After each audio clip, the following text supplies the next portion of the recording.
Hello दोस्तों। कैसे हैं आप सब। आज एक बहुत ही इंपॉर्टेंट टॉपिक लेके आया हूँ।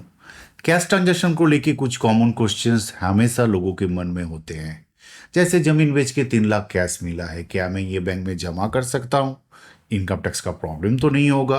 क्या मैं 15 लाख कैश में ले सकता हूँ? ये सब सवाल बार बार आते रहते हैं और लोगों को पता ही नहीं होता कि अगर आपने रूल फॉलो नहीं किया तो आपका 100% पैसा पेनाल्टी में जा सकता है। हाँ, सही सुना, 100%। 10 लाख 20 लाख जितना भी कैश में लिए हैं, पूरा पैसा income tax department penalty impose करके आपसे ले सकते हैं। और उसके ऊपर इनकम टैक्स का नोटिस, समन, हैरेसमेंट वो तो अलग ही है। तो आज मैं आपको सिंपल शब्दों में बताऊंगा कि इंडिया में कैश ट्रांजैक्शन का रूल क्या है, कब इनकम टैक्स नोटिस भेजता है, कब बैंक रिपोर्ट करता है और कब आपके ऊपर 100% पेनल्टी लग सकता है। अगर आप ये पूरा वीडियो देख लेंगे तो फ्यूचर में कैश ट्रांजैक्शन को लेके कोई कंफ्यूजन नहीं रहेगा। तो चलिए दोस्तों, शुरू करते हैं। सबसे पहले सेक्शन 269 एसएस। इसमें लिखा है कि आप किसी से 20,000 से ज्यादा लोन, डिपॉजिट या प्रॉपर्टी सेल का एडवांस कैश में नहीं ले सकते। तीनों चीजें कवर होते हैं। पहले लोन, जब आप किसी से उधार लेते हो। दूसरा डिपॉजिट, जब कोई आपके पास पैसा रखने के लिए देता है, जैसे कोई पॉलिटिशियन अपना ब्लैक मनी आपके घर में छुपा के रखा है। पैसा केस रेयर होता है, पर नॉर्मल में भी अगर कोई अपना पैसा रख दे वो भी डिपॉजिट में काउंट होता है। और तीसरा स्पेसिफाइड सम, मतलब प्रॉपर्टी सेल का पैसा कैश में एडवांस लेना। इन तीनों में 20,000 से ज्यादा कैश लेना मना है। और अगर इनकम टैक्स डिपार्टमेंट को पता चल गया तो 20,000 से ऊपर जितना भी पैसा कैश में लिया है उसका पूरा 100% पेनाल्टी लगेगा। हाँ, सही सुना, 100%। एग्जाम्पल देता हूं, अपने दोस्त से 30,000 रुपया कैश में लोन लिया तो पूरा 30,000 पेनाल्टी लगेगा, मतलब पूरा पैसा आपको इनकम टैक्स को दे देना पड़ेगा। और अगर आपने प्रॉपर्टी सेल का 5 लाख रुपया कैश एडवांस लिए हैं तो पेनल्टी भी पूरा 5 लाख लगेगा। समझ रहे हो, पूरा पैसा गवर्नमेंट के पॉकेट में चला जाएगा। अब एग्जेम्पशन क्या है? अगर आप बैंक में ट्रांजैक्शन करते हैं, गवर्नमेंट का ट्रांजैक्शन से, एलआईसी जैसे गवर्नमेंट ऑर्गेनाइजेशन का ट्रांजैक्शन है, ये सब एग्जेम्प्टेड है सेक्शन 269 एसएस से। कुछ कोर्ट केसेस में पार्टनर और पार्टनरशिप फर्म के बीच में जो कैश ट्रांजैक्शन है उसको एग्जेम्प्ट माना गया है, लेकिन मिक्स्ड वर्डिक्ट है, हर केस में नहीं मिलता। मेडिकल इमरजेंसी में भी एग्जेम्पशन मिलता है, और अगर आप प्रूव कर पाए कि आपके एरिया में बैंकिंग फैसिलिटी नहीं है तब भी ये एग्जेम्पशन मिल सकती है, लेकिन प्रूफ देना आपका काम है। इनकम टैक्स डिपार्टमेंट पहले पेनल्टी लगा देगा, बाद में कोर्ट में आपको एविडेंस देना पड़ेगा, जो बहुत ही मुश्किल है। कितना चक्कर कोर्ट में करना पड़ता है वो तो आप समझ ही सकते हैं।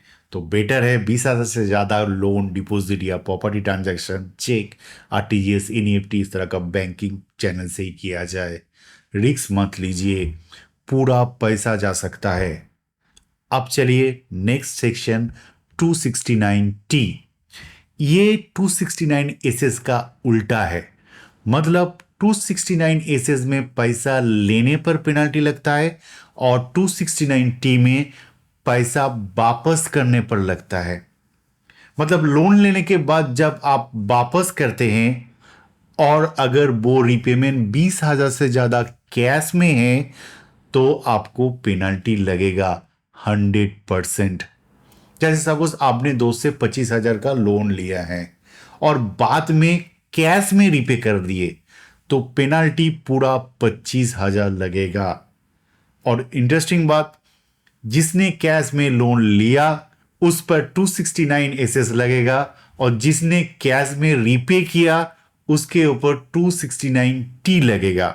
मतलब गवर्नमेंट का डबल बेनिफिट, एक लेने वाला से पेनाल्टी और एक देने वाला से पेनाल्टी। है ना जबरदस्त स्कीम। और अगर एक ही दिन में 15,000 और फिर 10,000 रीपे किया, टोटल 25,000, तब भी पेनाल्टी लगेगा। एग्जेप्शन सेम है, bank, post office, government transaction उसमें नहीं लगेगा। अब चलिए नेक्स्ट जानते हैं सेक्शन 269 लोन डिपॉजिट और प्रॉपर्टी सेल का कवर तो हो गया। अब बाकी ट्रांजैक्शन का क्या, जैसे दुकान का सेल, शादी, फेस्टिवल का गिफ्ट्स। सेक्शन 269 कहते हैं कि आप किसी से 2 लाख से ज्यादा कैश में नहीं ले सकते, चाहे एक दिन में एक व्यक्ति से 2 लाख से ज्यादा हो, एक ट्रांजैक्शन में 2 लाख से ज्यादा, या एक ही इवेंट के लिए मल्टीपल ट्रांजैक्शन में 2 लाख से ज्यादा हो। एग्जाम्पल, जैसे आपने किसी को 2.5 लाख का सामान कैश में बेचा, पेनाल्टी पूरा 2.5 लाख ही लगेगा। सुबह में 1.5 लाख लिया, शाम को 1 लाख लिया, तब भी 2.5 लाख का पेनाल्टी लग जाएगा। और अगर आप शादी में सपोज कैटरिंग का सर्विस देते हैं, 1 लाख का कैश एडवांस लिए हैं और शादी के दिन में बाकी का 1.5 लाख लिए हैं, तब भी आपको 2.5 लाख का पूरा पेनाल्टी देना पड़ेगा।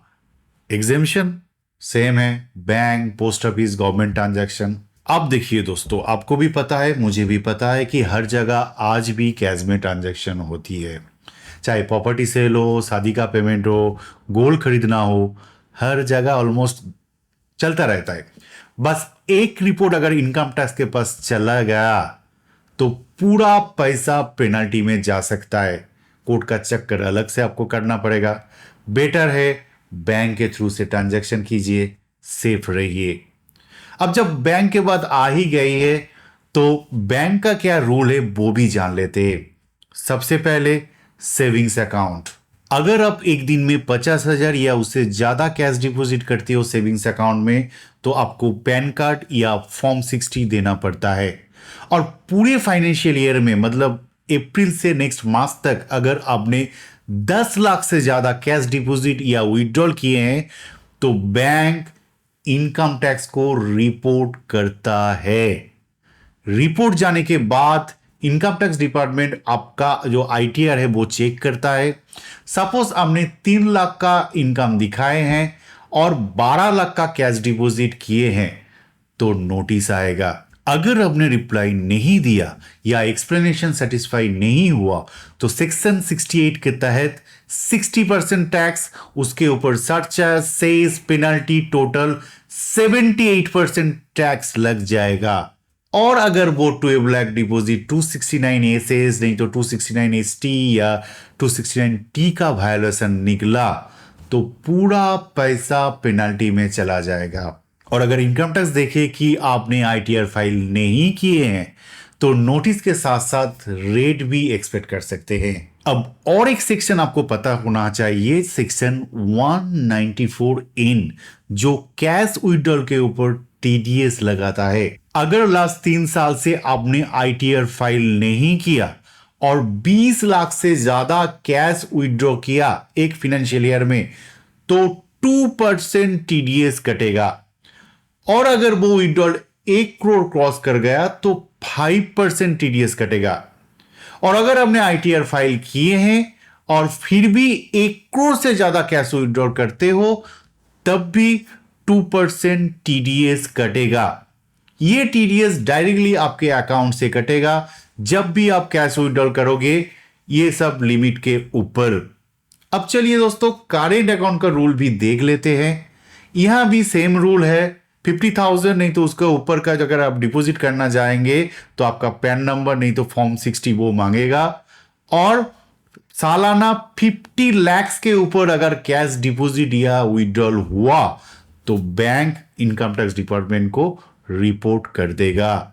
सेविंग्स अकाउंट में जो 10 लाख का लिमिट था, यहां पर वो 50 लाख है। उसके बाद क्या होगा कि इनकम टैक्स डिपार्टमेंट आपका जो बैलेंस शीट है, मतलब ITR फाइल के टाइम में जो फाइनेंशियल डॉक्यूमेंट आपने दिए थे उसका टर्नओवर चेक करेगा, उसका सेल्स चेक करेगा।